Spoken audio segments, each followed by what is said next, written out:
The Budapest Gambit is a very interesting opening for black against d4. If you want to confuse or surprise your white opponent and not go for the regular Queen's Gambit or other lines, you can throw in this Gambit. And it's also not very risky because in most lines, you would get back your pawn. So let us see how the Budapest is played. White plays d4, black plays knight f6, white plays c4, and here e5. This is the Budapest Gambit. So basically, black is giving up a key sender pawn for better development. And he will probably get it back. So white has to take, right? That's the best option for white. Now, the main move here for black is knight to g4. There is also knight e4, preparing bishop b4 and trying to exchange of the bishop pair, or to cripple white with knight d2. So knight e4 is also there, but the main option is knight to g4. Here, white has three options. So let me show it to you from the white perspective. The first option is the Adler variation. It is knight f3. The pawn is attacked, so we'll defend it. Now, the main move for black is bishop to c5. Almost forcing white to defend this pawn by playing e3. White has to play e3 if he wants to keep the pawn. Now, black would just develop his knight. White can play knight to c3, and black would get back the pawn. So the bishop on c5 stops white from ever pushing e4 or f4. And later a5 or a6 and bishop can go back to a7.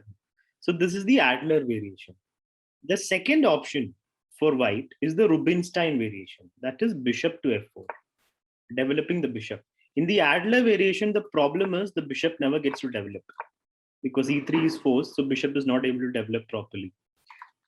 But in the Rubinstein variation, directly bishop f4, defending the pawn, asking black to again attack it. And then we play knight f3. Now bishop c5 doesn't really do anything because e3 anyway is played. So most obvious natural move is bishop to b4.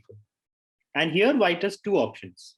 One option is to play knight c3, in which case black can take later after e3 and cripple the pawn structure of white, or knight to d2, or a more positional approach. In this line, black can get back the pawn easily, like just queen e7, and black will get back the pawn. But in the knight c3 line, it is not easy for black to get the pawn back because there is always queen d5, or even queen to b3, keeping an eye on the bishop so that black cannot take the pawn easily. So that is the difference between knight c3 and knight to d2. Both are fine. If you want a more positional game, like a slow approach, you can go knight d2. The third option for white is the Alekhine variation, which is e4. This is mainly to gain the sender. You might think it's just one pawn. Black will just take back. So where is the sender? There is a hole in the sender on d4, right? But white plays f4, asking the knight the question again, and white keeps a nice pawn sender, and then knight f3 and bishop out and castles and knight c3. This looks very nice for white. So this is one of the options as well, the Alekhine variation. It's also risky because your king would be a little bit open along the diagonal if black ever tries that. For example, here if you don't play bishop e3, black will go bishop c5. So it will be harder for you to castle. So you have to play bishop e3 here. Now bishop to b4, you can go knight to c3 or even knight to d2. And the game continues. There are some weaknesses here because you made more space, but it's still a nice way to play for white.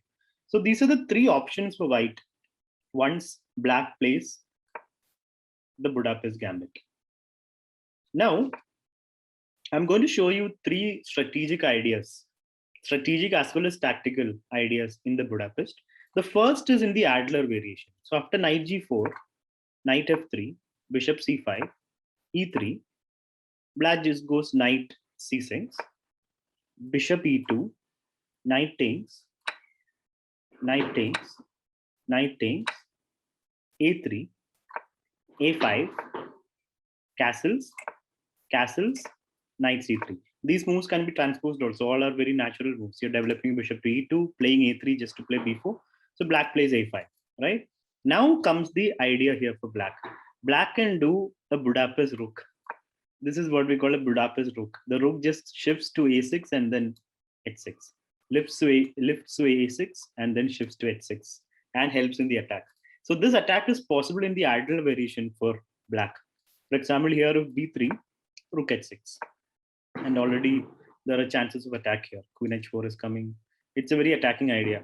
e4 is kind of tempting, but that allows the bishop to be opened, and the rook will just go to g6. Now you can't play f4 to kick the knight. You will have to play something like king h1 just to step out of there. Then the game becomes complicated. So this is an option for black in the Adler variation. The second strategic idea that I wanted to discuss was the bishop b4 move. It's very important in a lot of these lines to play bishop b4. In the Adler variation, bishop c5 makes sense because the white bishop is not developed to f4 yet. So when they play knight f3, bishop c5 makes sense to force e3 to keep in the bishop on c1. But in the Rubinstein variation, instead of knight f3, when white plays bishop f4, then bishop b4 is very, first of all, knight c6 just to attack the pawn if needed, knight f3, and bishop b4. It's very important because if knight c3, you have the option of even exchanging it when a3 comes. And even if you don't get back the pawn as black, it's still fine for black. However, if they do knight d2, then white is basically giving back the pawn. So main move is queen e7, and after, let's say, e3, black can just go knight into e5 and get back the pawn. And later white would play a3 and b4. Or after a3, you'll be forced to take on d2, so white will have the bishop pair. The third thing, and a very important thing that I wanted to show you, was the Kieninger trap. So this trap actually happens in the Rubinstein variation. So bishop f4, knight c6, knight f3, and bishop to b4, knight d2, the more positional approach, and black plays queen e7 to get back the pawn. Here, white's main move is a3. You can also play e3 just to develop. White can play a3. In this case, black can just take the pawn. It might seem like you have a free piece on b4, but that's a big blunder if you take it, because of course knight d3 would be checkmate. This is smothered mate. The queen on e7 does a good job. You cannot take it now. So after knight e5, the main move is knight takes. And even here, after black takes, you cannot take the bishop because still there is knight d3 checkmate. So this is the Kieninger trap.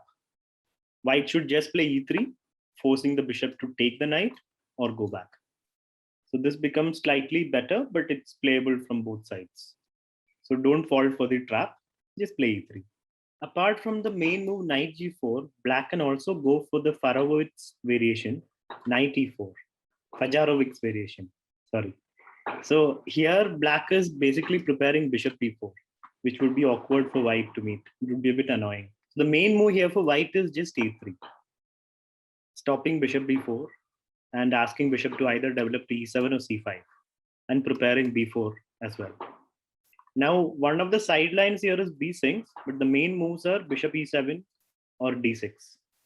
Black is okay with being a pawn down for better development. So the knight is stable there, and the bishop can come out after d6, for example, takes and bishop takes. Better pieces, yeah, for black. So this is one option. White will have to play knight d2 if you don't want to allow the doubling of the pawns. Knight d2, knight f3, e3, bishop out, and castle. And black will also be happy, even though he's a pawn down, that his pieces are very active. So this is another option for the Budapest player to not go knight g4, but to go knight to e4, if you're okay with being a pawn down.